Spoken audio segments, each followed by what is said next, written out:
picture po na to, dyan po sila kumukuha po ng tubig nung time po, nung dati po. Nung medyo, ang time po ng Spanish po. Dyan po sila kumukuha ng water. Ayun po. Meron lamang, ayun po yung mga nakikita rin natin, sila po yung mga water hydrants na ngayon naman po, nauso na po, kinukuha na naman po ng mga tubig kapag meron mga sunog, yung sa mga bombero, kung mapapanood nyo po sa mga sunog. Forward po tayo doon.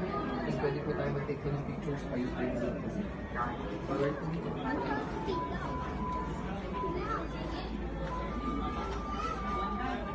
Ito naman kung nasa inyong harapan po is one of the famous po na po na Carriendo. Pinangalan po syempre dun sa nag-introduce sa atin ang water system.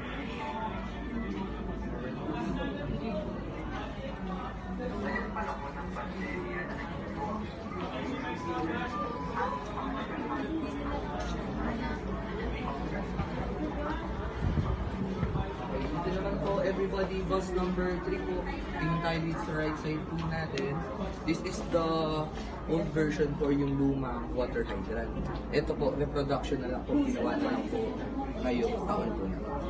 Ito po yung dati. Kung mapapansin niyo po, syempre old and rusty na. Medyo may kalawang na po siya. Ganyan po yung itsura mo.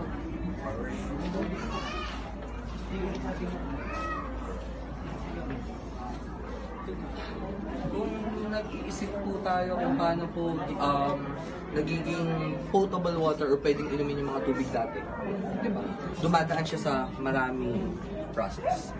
Dito ilalagay yung unfiltered water. Kunyari, tubig galing ng ilog. Lalagay nila dito. Tapos ito po yung layer. Ito po kasi yung original po. Ganyan po yung itsura. Ganito po dapat kasi talaga yung ano po. Ayun po kasi luma. Ito yung bago na. Buhangin. Uling po, buhangin at uling po ulit. Pagka dumaan na po dyan, yung pinaka-last po na part po, pwede nyo na pong inumin po yung tubig. Malinis na po siya.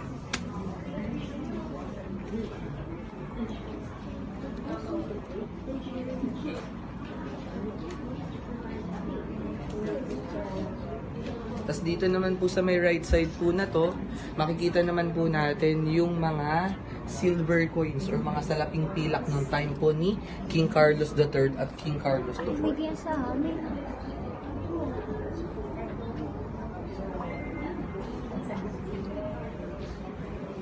Tapos po, forward po dito. Ito naman po, isa sa mga reproduction na ginagamit po na pansala ng tubig. Maglalagay po sila ng water po dito. Tapos yung papatak po na water po dun sa pinakababa is pwede niya na pong inumin.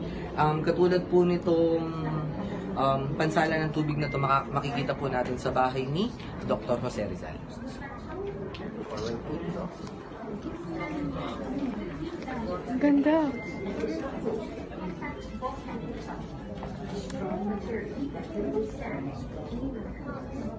Tapos po, forward po naman siya. Tingin po tayo muna dito, everybody. Okay po, dito naman po sa area na to, makikita naman po natin yung details kung nasan po tayo ngayon. Okay, this is the top view po ng area po ng San Juan, Pinasan po tayo. Andito po tayo sa white po na house po na to. Yan po, that is the El Deposito. And next destination po natin is Museo ng Katipunan, katabi lang. Bakit ba dito sa San Juan nag-start yung water system? Kasi kung mapapansin nyo po, ang San Juan po is isa po sa pinakamataas na area po sa Metro Manila. At tinatawag din po natin siyang Heart of Metro Manila kasi nasa gitna po siya. Kaya po yung water system po, naisipan po nilang dito po ilagay para hindi na po mas madali pong magpadala ng mga tubig sa mga iba't ibang areas po dito sa Metro. Dito po tayo.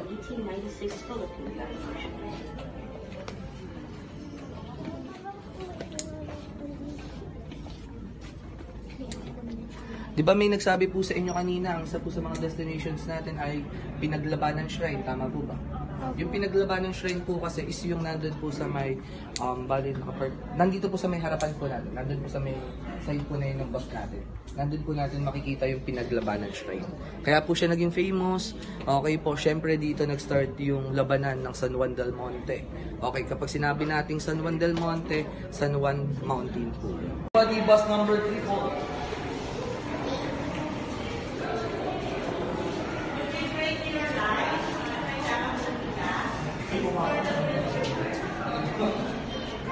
Yun ang flag, diba?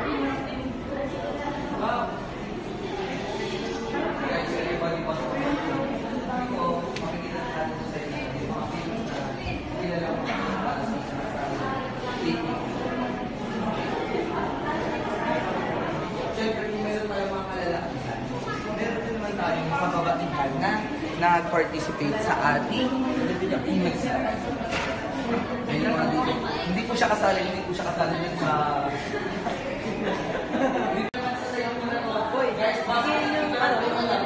Hindi, tapos yun lang po yun.